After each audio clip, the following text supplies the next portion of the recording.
Study the right way from the perspective of the wrong way so that you can perhaps innovate and help out the right way and teach it new things from a different perspective.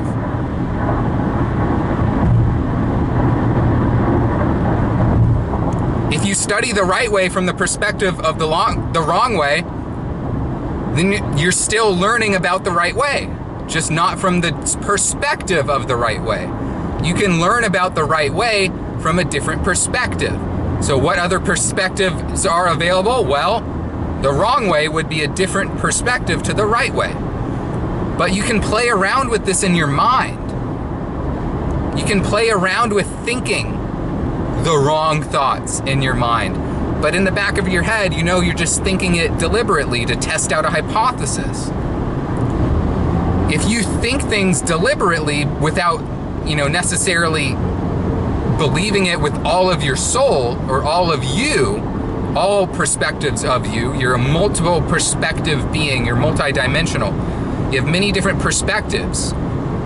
Most people do. Some people, they wear their heart on their sleeve and they're all one, all at the same time. Their personality is everything. That's who they are. Other people observe themselves, have different personalities for different friend groups. It brings out a different aspect of them. They're multi-dimensional creatures, and they're not chameleons, but they're unique, beautiful creatures that have many different facets of who they really are, and they're multi-dimensional in nature, and they thrive when they are able to study themselves and study these different aspects by hanging out with a certain friend group. And then you hang out with a different friend group and you're studying a different aspect of yourself, which is naturally brought forth by those friends. The different friends bring out different aspects of you, and then you get to learn about yourself just by having fun hanging with friends. Also, you can simply test it yourself, and you can know yourself, know thyself. You can know yourself well enough to project and simulate your different personalities based on those different friend groups and how they would bring it out of you.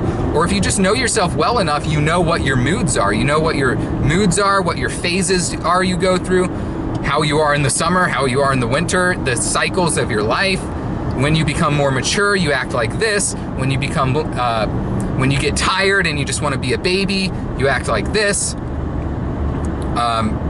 And so on. If you study yourself, then you can build upon your own studies of yourself, and that's when the fun begins, because you're unlocking more and more perspectives of yourself by studying the current perspectives you have of yourself.